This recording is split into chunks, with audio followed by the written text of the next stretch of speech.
నేను ఇంకోటి ఆయన జగన్మోహన్ రెడ్డి గారితో నేను మాట్లాడినప్పుడు నేను చాలా స్పష్టంగా చెప్పా, సార్ మీ మనసులో నాకు స్థానం లేదు, నా మనసు విరిగిపోయింది, మీ మనసులో స్థానం లేనప్పుడు ఈ పార్టీలో కొనసాగాల్సినటువంటి అవసరం నాకు లేదు, కాబట్టే నేను ఈ పార్టీ వదిలి వెళ్ళిపోతున్నాను. మీ చుట్టూ ఉండే వాళ్ళ చెప్పుడు మాటలు విని మీరు తప్పుదోవ పట్టొద్దు.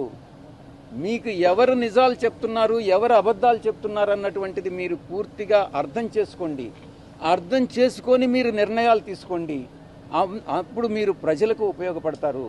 మీరు నాయకులు, అధినాయకులు, ముఖ్యమంత్రిగా 5 సంవత్సరాలు పనిచేసినటువంటి అనుభవం ఉంది. భవిష్యత్తులో కూడా మీరు ఇంకా ప్రజలకు సేవ చేయాలి. కాబట్టి ఈ చుట్టూ ఉండేటటువంటి వాళ్ళ మాటలు వినవద్దు అని నేను ఫోన్లో మాట్లాడినప్పుడు లండన్కి నేను చాలా స్పష్టంగా చెప్పాను. నా మనసు విరిగిపోయింది కాబట్టే నేను పార్టీ నుంచి బయట వచ్చాను. రాజకీయాలను